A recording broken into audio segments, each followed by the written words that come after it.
Hello दोस्तों, नमस्कार। कैसे हैं आप लोग? आशा है आप लोग अच्छे होंगे और बेहतरीन होंगे और अपनी तैयारी में लगे होंगे।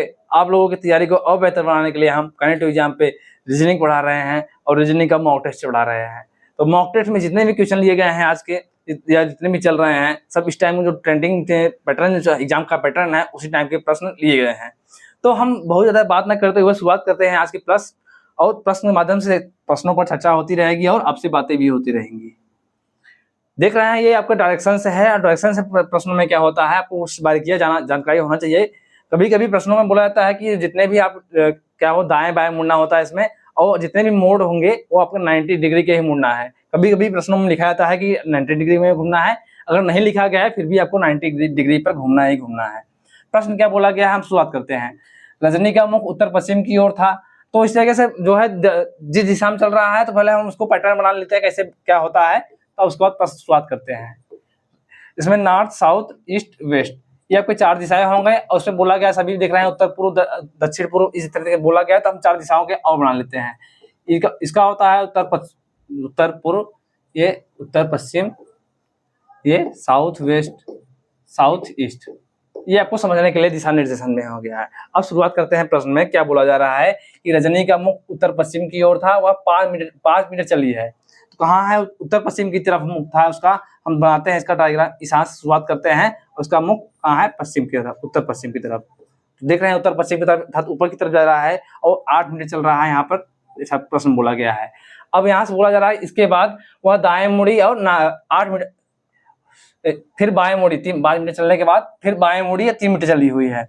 तो यहाँ से बाएं मुड़ना है, तो बाएं हाथ किस तरफ जाएंगे आप? यहाँ नीचे की तरफ जाएंगे। बाएं मुड़ेंगे 90 डिग्री, इस तरीके से यहाँ जाएंगे और कितने चल रहे हैं? 3 मीटर। ये आपका हो गया। फिर आगे बोला गया है इसके बाद दाएं मुड़ी है और 8 मीटर चल रहे हैं, तो यहाँ से दाएं जाएंगे, हाथ ऊपर की तरफ जाएंगे, ये इस तरीके से तिरछे जाएंगे और 8 मीटर चल रहे हैं, ये भी फिर से। अब आपसे यही पूछा जा रहा है कि अब उसका मुख किस दिशा में है। तो आप देख रहे हैं प्रश्न का शुरुआत जिस दिशा में शुरुआत हुआ था, सेम डायरेक्शन अभी भी चल रहा है था। तो उत्तर पश्चिम से शुरुआत हुआ था और उत्तर पश्चिम अभी भी दिशा चल रहा है। जब यह दिशा चल रहा है तो हमारा जो आंसर होगा उत्तर पश्चिम ही होगा, नॉर्थ वेस्ट। तो देखते हैं आपसे ऑप्शन में आपको उत्तर पश्चिम कौन से ऑप्शन दिख रहा है। ऑप्शन नंबर बी में उत्तर पश्चिम दिख रहा है, तो आपका ऑप्शन नंबर बी सही हो जाएगा इसका, उत्तर पश्चिम। ये देख रहे हैं एनटीपीसी 2021 जो एग्जाम हुआ था उसी में एग्जाम में आया हुआ है। तो ऐसे चलते हैं अगले प्रश्न में। अब देख रहे हैं इसमें आपको पूछा गया है, चित्र दिया गया है और चित्र में पूछा गया है सही दर्पण प्रतिबिंब क्या है। इसका दर्पण प्रतिबिंब देखना है। तो दर्पण प्रतिबिंब के केस में आपको पता होना चाहिए कि क्या होता है। दर्पण प्रतिबिंब में क्या होता है, दाएं और बाएं की स्थिति में बदलाव होता है, ऊपर और नीचे की स्थिति समान रहती है। तो हमें देखते हैं ऐसा स्थिति कहाँ दिख रहा है। तो इसमें देख रहे हैं जो त्रिभुज है, ये त्रिभुज एरो दिख रहा है, ऊपर की तरफ है और ये जो है बिंदु है, ये इस तरीके से है। और तो इसका जो इमेज बनेगा, इसका इमेज भी जो बिंदु होगा ये मिरर के पास ही होगा। तो देखते हैं ये वाला हम ऑप्शन चेक करते हैं। ये देख रहे हैं इसमें ऊपर और नीचे की स्थिति बदलाव हो रहा है, इस कार्ड ये गलत हो रहा है क्योंकि देख रहे हैं इसमें ट्राइंगल जो है तिरछा दिख रहा है, नीचे की तरफ दिख रहा है और फिगर सही नहीं बना हुआ है। इसमें देख रहे हैं तीर उल्टा जो है ऊपर की तरफ है, लेकिन देख रहे हैं जो बिंदु है ब्लैक वाला, ये इसमें स्थिति बदलाव किया गया है, तो ऐसा नहीं होगा, ये मिरर के पास होगा इसका। तो कॉमन चीज देख रहे हैं इसमें क्या दिख रहा है आपको, ये चीज दिख रहे हैं, ये दोनों स्थिति जो दिए गए हैं ये मिरर के पास है। तो इसका जो इमेज बनेगा दोनों मिरर के पास ही होंगे, मिरर इमेज में। तो देख रहे हैं ऐसा स्थिति इसमें भी नहीं बन रहा है, तो ऐसा स्थिति देख रहे हैं सेम रूप से ये डी वाले में दिख रहा है। देख रहे हैं बिंदु दोनों इस तरीके से हैं मिरर के पास, तो हमारे मिरर इमेज बन रहा है इसका डी वाला ऑप्शन। अब आपसे पूछा जा रहा है क्या है, कैलेंडर से प्रश्न आया हुआ है। इसमें बोला गया है मान लीजिए यदि वर्ष 2018 में 4 मार्च का दिन बुधवार है, तो 2019 में 7 मार्च को सप्ताह का कौन सा दिन होगा। तो प्रश्न में देख रहे हैं क्या चेंज हो रहा है। देख रहे हैं वर्ष जो है, वर्षों में एक वर्ष का बदलाव हो रहा है, बाकी दिन लगभग महीना जो चल रहा है वही समान चल रहा है। तो ऐसे केस में क्या होता है आपको पता होना चाहिए। कोई भी साधारण वर्ष होता है, साधारण वर्ष में जो होता है विषम दिन कितने होते हैं? 1 होते हैं। साधारण वर्ष में 1 विषम दिन होते हैं। 1 विषम दिन अर्थात क्या होता है, हम अगले वर्ष में जाएंगे तो अगर साधारण वर्ष चल रहा है, अगले वर्ष में जाएंगे तो 1 दिन की वृद्धि होगी। और इसी तरीके से लीप वर्ष में 2 विषम दिन होते हैं। 2 विषम दिन क्या होता है, उसका यूज कहाँ होगा, हम 1 वर्ष से अगले वर्ष में जाएंगे तो उसमें 2 दिन की वृद्धि होगी। तो हमें इसमें पूछा गया है, देख रहे हैं 2018 का दिया गया है कि 4 मार्च 2018 का दिन दिया गया है बुधवार, अब पूछा गया है 7 मार्च का। तो हम पहले देखते हैं 18 से 19, 1 वर्ष का गैप है और दोनों के बीच में देख रहे हैं कोई लीप वर्ष नहीं है। और तो हमें देखते हैं 1 वर्ष में जाएंगे तो 7 मार्च 2019 का आपका जो दिन हो जाएगा, एक दिन की बढ़ोतरी हो जाएगी, वो आपका गुरुवार हो जाएगा। आपसे पूछा गया है 7 मार्च का, तो 7 4 से 3 दिन आगे जाएंगे, 3 दिन आगे जाएंगे गुरुवार से, तो आपका आ जाएगा शुक्रवार, शनिवार, रविवार। क्या हो रहा है? रविवार। अब देखते हैं ऑप्शन में कौन सा दिख रहा है, ऑप्शन रविवार। तो हमारा ऑप्शन नंबर देख रहे हैं सी वाले में रविवार दिख रहा है, तो आपका ऑप्शन नंबर सी हो जाएगा, ये रविवार। ये देख रहे हैं ऐसे प्रश्न आपके एनटीपीसी एग्जाम में, रेलवे के एग्जाम में खासकर पसंदीदा प्रश्न है इस टाइप के कैलेंडर में। तो पढ़ते हैं आगे। देख रहे हैं ये आपका जो दिया गया है कथन और निष्कर्ष में। कथन और निष्कर्ष में कई टाइप प्रश्न बनते हैं और उसी टाइप में देख रहे हैं ये सभी, जहां सभी कुछ कोई इस टाइप के बन जाए प्रश्न पूछा जाए तो उसको आप हल करेंगे वेन डायग्राम के माध्यम से। तो बनाते हैं वेन डायग्राम। बोला गया है सभी पुरुष वृद्ध हैं, तो ये बना लीजिए आपका सभी, ये पुरुष हो गए, सॉरी ये पुरुष हो गया, और बोला गया है सभी पुरुष क्या है? वृद्ध हैं। फिर आगे बोला गया है सभी महिलाएं वृद्ध हैं, सभी महिलाएं क्या हैं? वृद्ध हैं। तो वृद्ध के अंदर जो हम इसको महिला मान लेते हैं। ये आपका डायग्राम बन गया। सभी जो पहला कथन दिया गया सभी पुरुष वृद्ध हैं और सभी महिला वृद्ध हैं, डायग्राम बन गया है। अब निष्कर्ष में बोला जा रहा है कि सभी पुरुष महिलाएं हैं, बोला जा रहा है कि सभी पुरुष महिलाएं हैं। तो देख रहे हैं डायग्राम ऐसा बन रहा है, पुरुष और महिला में कोई संबंध नहीं है, कोई संबंध नहीं है तो ये संभव नहीं है ऐसा। तो हमारा ऑप्शन नंबर इस तरीके से पहला गलत हो जाएगा। दूसरा देख रहे हैं सभी वृद्ध या तो पुरुष हैं या महिलाएं हैं। तो उसमें बोला जा रहा है आपसे कि सभी पुरुष जो है या तो पुरुष हैं या तो महिला हैं। तो उसमें देख रहे हैं पुरुष और महिला के बाद के अलावा देख रहे हैं जो खाली स्थान है तो उसमें कुछ अलग और कैटेगरी के लोग आ सकते हैं, वृद्ध में बच्चे बूढ़े इस तरीके से आ सकते हैं। तो ये जो है समीकरण जो है निष्कर्ष जो बोल रहा जा रहा है दूसरा वाला, ये पूरी तरह से फॉलो नहीं कर रहा, तो इसको हम गलत काम, इसको भी गलत मानेंगे। तो देखते हैं ऐसा आज कौन से ऑप्शन आपको दिया गया है, न तो पहला न तो दूसरा निष्कर्ष फॉलो कर रहा है। तो हमारा केवल ये पहले ऑप्शन नहीं देख रहे हैं, न तो पहला दूसरा सही है, तो हमारा पहला ऑप्शन सही हो जाएगा इस तरीके से।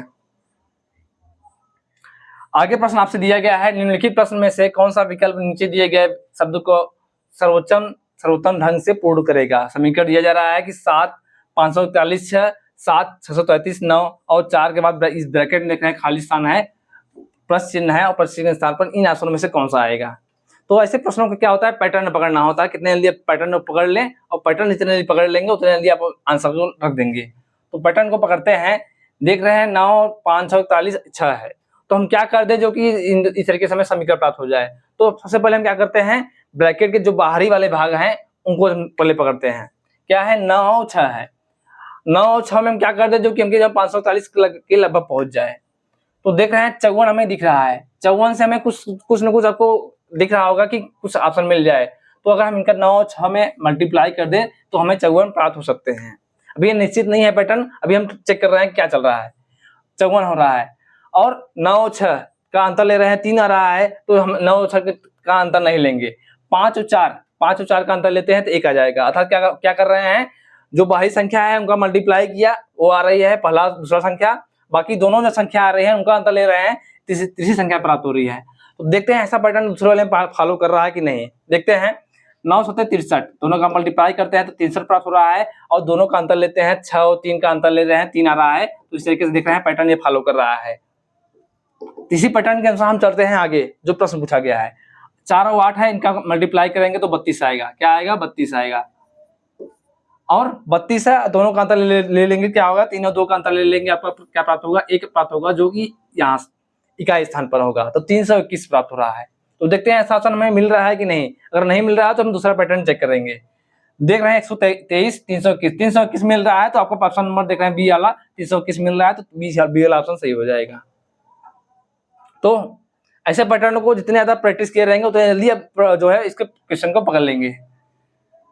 देखते हैं अगला दिया जा रहा है आगे कि कथन और निष्कर्ष में देख रहे हैं, ये जो भी कथन और निष्कर्ष का प्रश्न है, लेकिन इसका जो है टाइप अलग है। क्या है इसमें देख रहे हैं, अच्छे स्वास्थ्य के लिए शारीरिक व्यायाम आवश्यक है।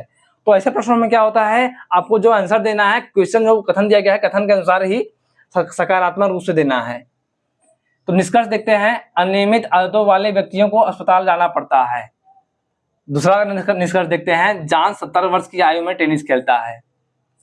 और कथन बोला गया है कि अच्छे स्वास्थ्य के लिए व्यायाम आवश्यक है, अर्थात एक्सरसाइज आवश्यक है अच्छे गुड हेल्थ के लिए।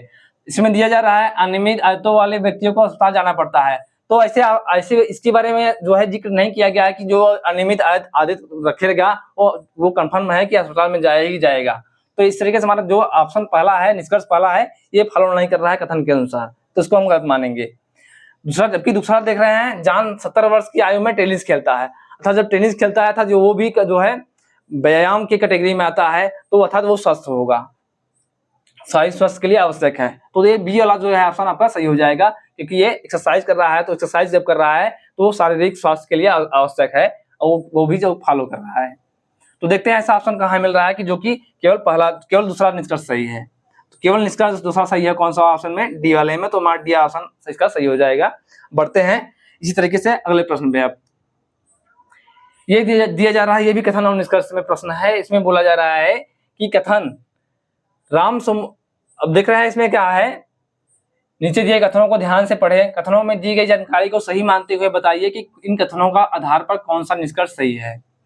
बोला गया है, राम सोमवार को गणित कक्षा में आता है, वह शुक्रवार को साहित्य की कक्षा में आता है, वह जिस दिन इतिहास की कक्षा में जाता है उससे ठीक पहले वाले दिन वह गिटार कक्षा में जाता है, वह साहित्य की कक्षा में जाने से 2 दिन पहले इतिहास की कक्षा में जाता है। तो ऐसे प्रश्नों को क्या बनाते हैं, जैसे सिटिंग अरेंजमेंट में बनाते हैं, सेम ऐसा ही आपको बनाना पड़ेगा। पहले इनको रखेंगे इस तरीके से, तो बनाते हैं हम। देख रहे हैं, पहले हम क्या कर लेंगे, पहले हम जो है कितने देख रहे हैं दिन, सप्ताह के सातों दिनों को ले लेते हैं, क्योंकि जैसे में सभी दिनों का इसमें जिक्र किया गया है। तो पहले हम दिनों को लिख लेते हैं। क्या है, सोमवार, सोम, मंगल, बुध, गुरु, शुक्र, शनि। ये हम क्यों लिख रहे हैं क्योंकि ये इसका जिक्र किया गया है दिनों का। अब देख रहे हैं प्रश्न कहाँ शुरुआत हो रहा है। कथन बोला जा रहा है, राम सोमवार को गणित की कक्षा में आता है। तो सोमवार को कौन सी कक्षा में आ रहा है, गणित की कक्षा में, तो हम सोमवार के सामने गणित लिख लेते हैं। अब बोला जा रहा है, वह शुक्रवार को साहित्य की कक्षा में आता है। शुक्रवार को कहाँ आता है, साहित्य की कक्षा में आता है, तो शुक्रवार के सामने हम साहित्य को रख लेते हैं। इस तरीके से वो दिनों के हिसाब से वो अलग अलग कक्षाओं में जा रहा है, उस तरीके से हमें रखना होगा। अब आपसे बोला गया है, वह जिस दिन इतिहास कक्षा में आता है उससे ठीक पहले वाले दिन वह गिटार कक्षा में आता है।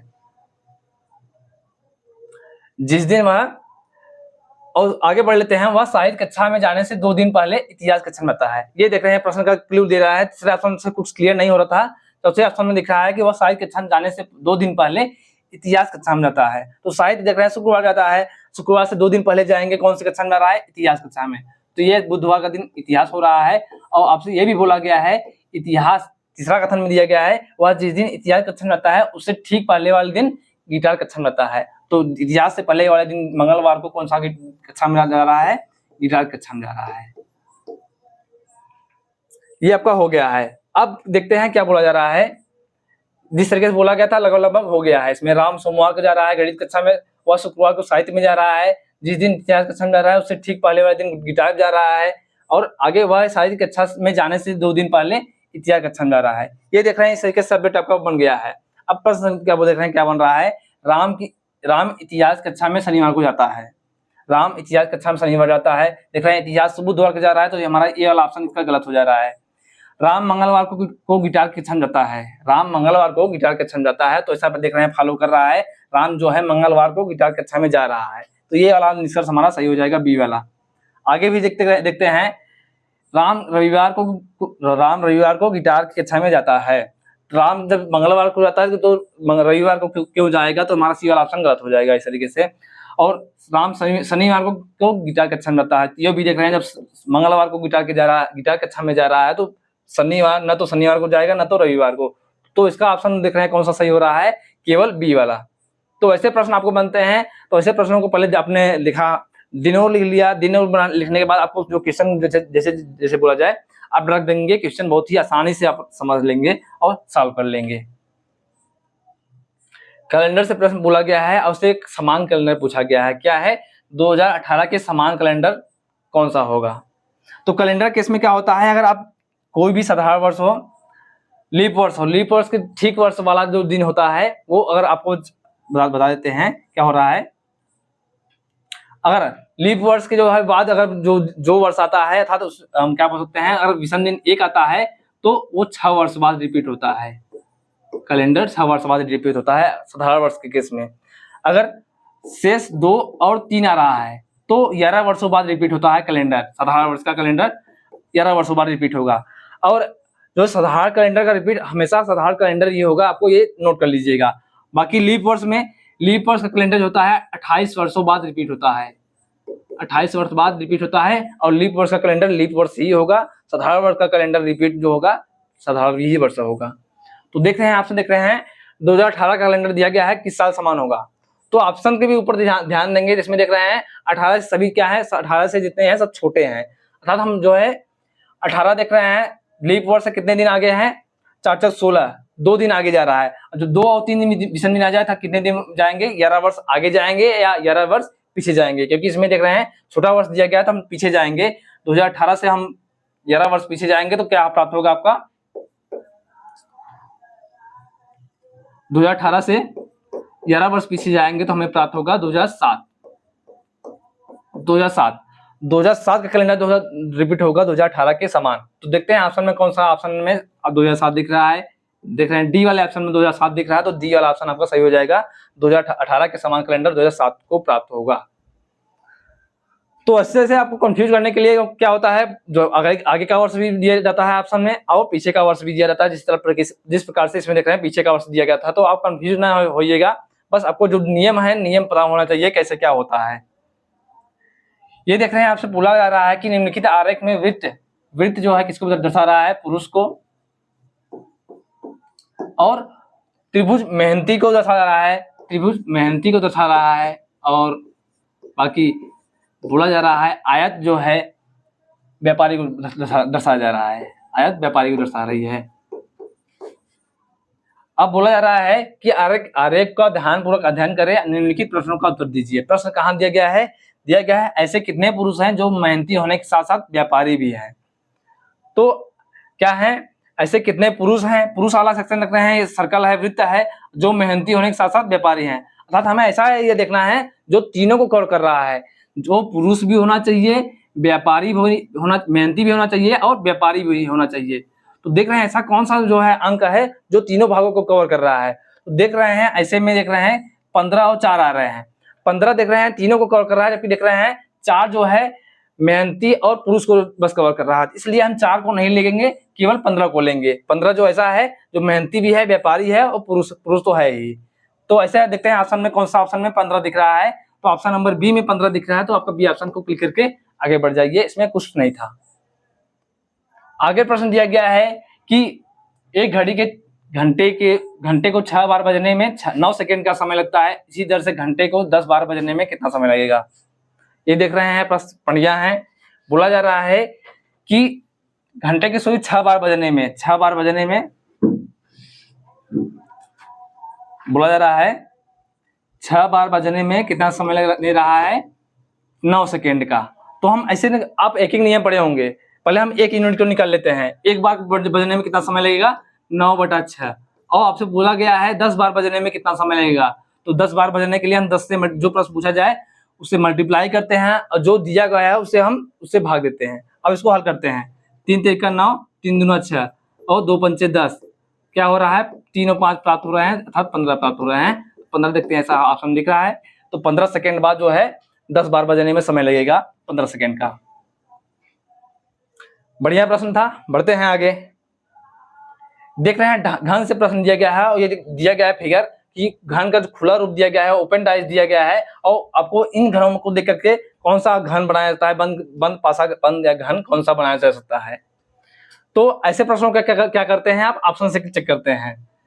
देख रहे हैं पहले ऑप्शन में 6, 5, 4 तीनों क्या है, पड़ोसी साथ साथ हैं। तो साथ क्या है, जब घन बना रहे हैं तथा तीनों आपस में पड़ोसी होंगे। तो देखते हैं ऐसा ना हमें जो दिया गया है प्रश्न में, ओपन डाइस में ऐसा बन रहा है क्या। देख रहे हैं 6, 5 पड़ोसी दिख रहे हैं, जबकि देख रहे हैं 6 5 4 ये देख रहा है तीनों पड़ोसी हो जाएंगे, अर्थात ये जो 4 होगा इन सबका सभी का पड़ोसी होता है, 4 सभी का पड़ोसी होता है। तो देख रहे हैं जो 6 5 4 बन रहा है, इससे जो घन बनेगा ये संभव है, क्योंकि तीनों सतह में टच कर रहे हैं, तो इसका संभव है।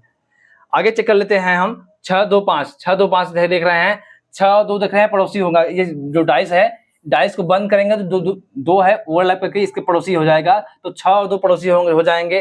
जबकि देख रहे हैं 5 जो है 2 का विपरीत हो जाएगा, 5 होगा 2 का विपरीत हो जाएगा, क्योंकि संभव नहीं है ऐसा घर बनना। जब क्योंकि पहला और तीसरा अर्थात जो सतह टच करते रहेंगे वो हमेशा पड़ोसी होते हैं, 5 सतह जो टच नहीं कर रहा है तो ये पड़ोसी नहीं होगा, या और इसी घर बनना संभव नहीं है। तो देखते हैं आगे भी चेक कर लेते हैं 2 5 3 2 5 देख रहे हैं, 2 5 विपरीत हैं, तो ये भी संभव नहीं है। 4 5 1 4 5 को देखते हैं, 4 5 देख रहे हैं पड़ोसी दिख रहा है, 4 5 पड़ोसी दिख रहे हैं, जबकि ये 4 और 1 क्या है विपरीत क्रम में है, और इससे ये संभव नहीं है, तीनों क्या है टच कर रहे हैं। तो इस तरीके से हमारा जो ऑप्शन सही हो रहा है ए वाला ऑप्शन सही हो रहा है। बढ़ते हैं आगे। अब आपसे फिगर दिया गया है, इसमें दिया गया है कि जिस प्रकार दूसरी प्रश्न आकृति पहले प्रश्न आकृति संबंधित है, उसी तरीके से आपको तीसरा आकृति को चुनना है। क्या दिया गया है, वृत्त दिया गया है, वृत्त को 4 भागों में डिवाइड किया गया है, बीच से 4 भागे में। तो उसी तरीके से देखते हैं ये आपको जो दिया गया चतुर्भुज, चतुर्भुज को भी अगला पैटर्न क्या होगा, जब वृत्त को 4 भागों में बांटा गया है तो इस ऑप्शन में देखना है कि चतुर्भुज को कौन सा ऑप्शन में 4 भागों में डिवाइड किया गया है। तो ऐसा केवल हमें दिख रहा है ऑप्शन नंबर डी में दिख रहा है, ये केवल डी वाले फिगर में दिख रहा है। तो हम देखते हैं ऑप्शन कौन सा दिख रहा है, डी वाले में ऑप्शन नंबर बी में डी दिख रहा है, तो बी आपका बी सही ऑप्शन सही हो जाएगा। इस प्रश्न में था कुछ नहीं। बढ़ते हैं आगे। देख रहे हैं ये पेपर कटिंग और फोल्डिंग से है, इसमें बोला जा रहा है ये आपका पेपर हो गया है, पेपर को फिर इस तरीके से मोड़ा गया, फिर लास्ट में इस तरीके से मोड़ा गया। अब इस मोड़ने के बाद जो है इसको ओपन करेंगे, यहाँ से कट करेंगे, कट करने के बाद ओपन करेंगे तो कौन सा फिगर इसका बनेगा। तो ऐसे केस में क्या होता है, हम पहले एक आकृति इसको खोल लेते हैं, एक फोल्ड खोल लेते हैं, उसके बाद हमें निश्चित हो जाएगा कौन सा बनेगा। इसको अगर खोलेंगे तो ये आपका ये त्रिभुज प्राप्त हो जाएगा, एक पूर्ण जो है इसको खोल देंगे तो एक पूर्ण त्रिभुज प्राप्त हो जाएगा, चतुर्भुज प्राप्त हो जाएगा। तो जब इस तरीके से यहाँ चतुर्भुज प्राप्त हो जाएगा तो इसका जो मिरर इमेज हो जाएगा, इसका उल्टा हो जाएगा, वही हमें देखना है कौन सा ऑप्शन दिख रहा है। देख रहे हैं ये आप ऐसा हमें चतुर्भुज देखना है, तो चतुर्भुज कौन सा ऑप्शन दिख रहा है, केवल डी वाले में। पेपर हमारे देख रहे हैं प्रश्न आकृति हमारे यहाँ थी, इसको खोला तो ओपन करने के बाद देख रहे हैं ये वाला आकृति बन जाएगा, और इसका जो इसको अलग करेंगे तो आपको जो आकृति बनेगा ये पूर्ण रूप से आकृति ये वाला बन जाएगा, जो हमारा ऑप्शन नंबर डी फॉलो कर रहा है। देख रहे हैं प्रश्न अच्छा है, इसमें दिया गया है उस विकल्प का चयन करना है जो तीसरे पद से उसी प्रकार संबंधित है जिसका प्रकार दूसरा पद पहले से है। दिया गया है फील और लीफ, तो EAKT का जो है कौन सा होगा। तो प्रश्न देख रहे हैं, प्रश्न में जो है प्रश्न में ही आपका आंसर छुपा रहता है। देख रहे हैं क्या है, जितने भी अक्षर हैं सभी समान हैं, बस इनका देख रहे हैं क्रम बदल रहा है। क्या क्रम बदल रहा है, देख रहे हैं E और A इसमें देख रहे हैं, और E और A दोनों का स्थान समान है। बस क्या हो रहा है, ये आपका जो है स्थान हो रहा है अंतिम जगह, अंतिम स्थान पे, और यल जो है पहले स्थान पर आ जा रहा है, थर्ड क्लास में चले जा रहे हैं इस तरीके से। तो ऐसे देखता है हमें ऑप्शन चेक करते हैं इस ऑप्शन में कि ए के कौन से ऑप्शन में बीच में दिख रहा है। देख रहे हैं इसमें एक नहीं दिख रहा है, इस तरीके से ये भी नहीं होगा, ये भी नहीं होगा, ये भी नहीं होगा, तो हमारा ऑप्शन देख रहे हैं ए के बीच में है। बाकी देख रहे हैं टी और ई, इन दोनों की स्थिति बदल लेंगे तो टी यहाँ अंतिम में है, यहाँ पहले स्थान पर हो जाएगा, और ई अंतिम स्थान पर हो जाएगा, हमारा डी वाला ऑप्शन सही हो जाएगा इस तरीके से। अब देख रहे हैं आज का अंतिम प्रश्न है, और ये है फिगर काउंटिंग से त्रिभुजों की संख्या को गिनना है। क्या दिया गया है, तो ऐसे त्रिभुजों की संख्या ज्ञात करने के लिए आपको नियम पता होना चाहिए। क्या होता है थोड़ा सा आपको बता देते हैं। अगर आपको ऐसा त्रिभुज देखिए तो इसमें त्रिभुज संख्या आपको पता है केवल एक त्रिभुज बनता है, और इसी त्रिभुज को हम 2 भागों में डिवाइड कर दें, तो अगर इसमें त्रिभुज संख्या पूछे क्या करेंगे, जितने भाग में डिवाइड कर रहे हैं उतने भाग को आप काउंट कर लीजिए, उनका योग कर लीजिए। 2 भाग में डिवाइड किया गया है, दोनों भाग के हम जोड़ेंगे तो आपका 3 प्राप्त हो रहा है, तो इसमें त्रिभुज संख्या 3 प्राप्त हो जाएगी। तो इसी नियम को फॉलो करते हुए देखते हैं क्या हो रहा है। कितने भागों में डिवाइड किया है इसको हम काउंट करते हैं, 1 2 3 4 5 भागों में दिख रहे हैं, यहाँ डिवाइड किया गया है, और सेम सतह पर देख रहे हैं ऊपर की सतह पे भी सेम ऐसे 5 भागों में डिवाइड किया गया है ऊपर से भी। तो पहले इस वाले भाग को ले लेते हैं, और उसी तरीके से फिर उसमें हम 2 का मल्टीप्लाई कर देंगे, क्योंकि देख रहे हैं सतह देख रहे हैं समान चल रहा है। तो योग करते हैं 5 4 9 3 12 2 14 1 15 प्राप्त हो रहा है। इस तरीके से 2 सतह प्राप्त है, एक सतह हमें इसका हो गया, एक सतह और है, तो इस तरीके से 2 का मल्टीप्लाई कर लेते हैं, टोटल त्रिभुज संख्या प्राप्त होगी 30। 30 देखते हैं ऑप्शन कौन सा दिख रहा है, ए वाले ऑप्शन में। प्रश्न में था कुछ नहीं, अब ये था आज के कुछ 15 क्वेश्चन और बहुत ही बेहतरीन क्वेश्चन थे। ऐसे ही आप लोग हमारे चैनल कनेक्ट टू एग्जाम से लगातार जुड़े रहिए। आप लोगों के जो है सामने रोज नया नया टाइप के क्वेश्चन आपके सामने प्रस्तुत किया जाएगा और एक्सरसाइज किया जाएगा, करवाया जाएगा। तो मिलते हैं ऐसे क्लासों में अगले दिन। धन्यवाद।